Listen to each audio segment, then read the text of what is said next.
가로등 불빛이 하나씩 켜지는 시간. 서림은 편의점 봉투를 든 채 골목길을 걷고 있었다. 문득 스산한 한기가 목덜미를 스쳤다. 아주 희미하게 누군가의 흐느낌 같은 것이 바람결에 실려온 듯했다. 잠시 고개를 갸웃하지만 이내 발걸음을 옮기며 집으로 향했다. 늘 그렇듯 주변은 평범했고 평범한 하루의 끝이었다. 그때 서림의 손목에서 차갑고도 규칙적인 마치 심장 박동 같은 진동이 일어났다. 통증까진 아니지만 명백히 불쾌한 감각이다. 반지에서 희미한 빛이 번지며 동시에 귀에 들어오는 한마디. 서림은 발걸음을 멈추고 주위를 둘러보지만 아무도 없었다. 누구세요? 하지만 소리는 한 방향에서 반복되었다. 조용하지만 분명하게, 이젠 거의 비명처럼. 스쳐들리는 목소리라기엔 너무도 생생한 느낌이었다. 지금 가야 해. 그러지 않으면 늦어. 외면하려 해도 발길을 돌릴 수가 없었다. 서림, 봉투를 천천히 내려놓고 소리가 들려오는 골목 쪽으로 방향을 튼다. 어둠이 짙어진 길, 불빛이 닿지 않는 담벼락 틈. 서림이 다가가자 그 벽에 무늬처럼 얽힌 문양, 귀문이 희미하게 일렁인다. 서림이 조심스레 손을 뻗으니 문양이 미세하게 파동치고 안에서 떨리는 소리가 들린다. 순간 귀문이 열리고 어둠과 안개가 그녀를 삼켜낸다. 그녀가 걸어 나온 곳은 오래된 폐교. 서림은 숨을 몰아쉰다.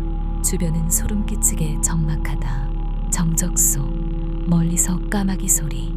서림은 천천히 학교 앞으로 걸어갔다.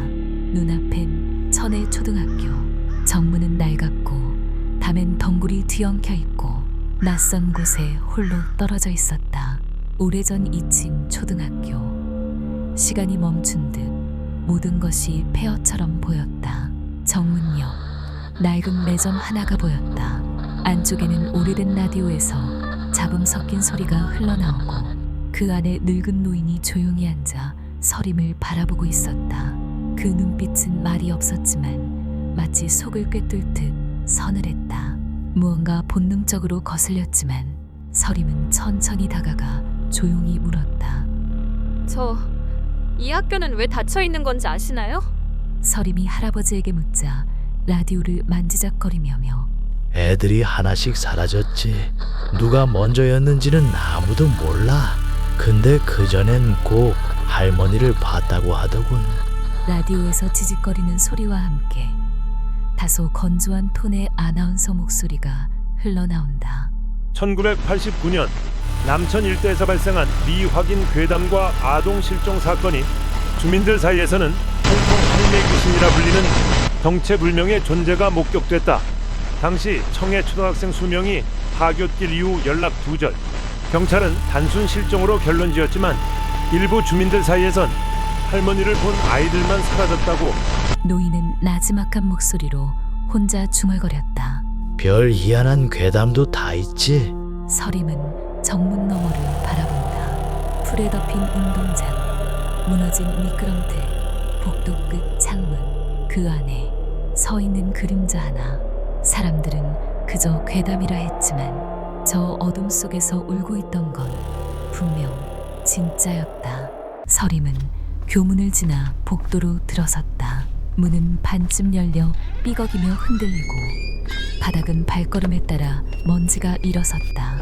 창밖 가지들이 유리에 스치고 복도 끝까지 정막만이 흐른다. 시간마저 길을 잃은 듯한 공간. 이상하게도 누군가 나를 지켜보는 시선이 느껴졌다. 서림은 조심스럽게 걸음을 옮기며 주위를 살펴보았다. 복도 중간 문이 반쯤 열린 교실 하나. 틈 사이로 스며든 바람에 커튼이 희미하게 흔들린다. 칠판 앞에 멈춰선 서림 칠판을 바라보았다. 손가락으로 긁은 듯한 흔적. 살려줘. 서림은 입을 다문 채 칠판의 글씨에 손가락을 가져다 댄다. 반지를 낀 손가락이다.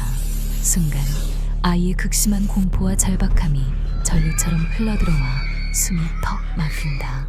설이 자신도 모르게 뒷걸음질 친다. 바로 그때 복도 끝에서 서림은 돌아보았다. 복도 반대편 열린 교실 문 사이 책상 밑에 무언가 구부리고 있었다. 형체는 작고 검으며 서림이 반지를 낀 손을 본능적으로 그쪽으로 뻗자 아주 희미하게 그 존재의 잔상이 느껴지다. 스르륵 사라져버렸다. 다시 복도 나온 서림은 고개를 들자 불 꺼진 교실 위 천장 그 틈 사이로 눈 한 쌍이 내려다보고 있었다. 검은 자는 없는 흰 자위 그리고 그 안에 희미하게 격자 무늬가 새겨진 눈동자.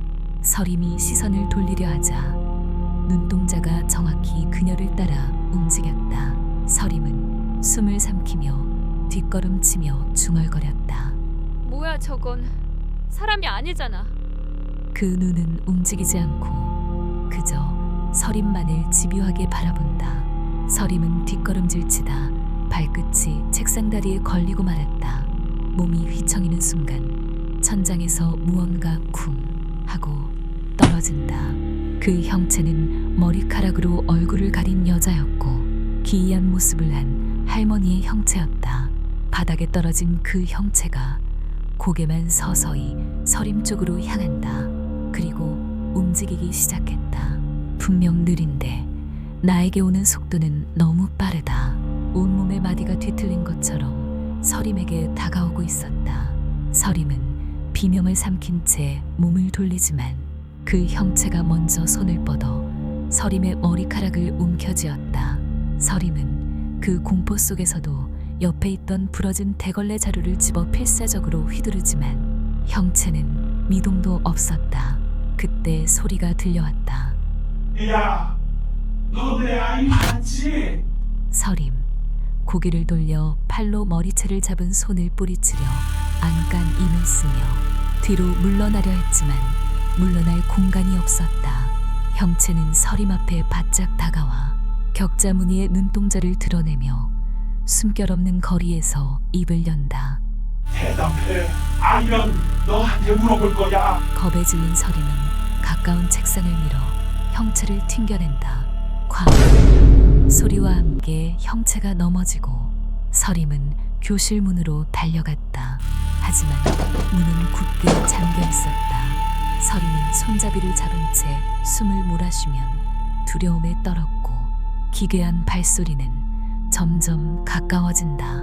그때 교실 구석 사물함 뒤에서 이 소리가 났다. 과연 그 소리는 무엇이었을까? 그 안엔 정말 무엇이 있었던 걸까? 그리고 서림은 지금의 이 악몽 같은 문턱을 끝내 넘어설 수 있을까? 다음 이야기 그 소리의 정체가 드러난다.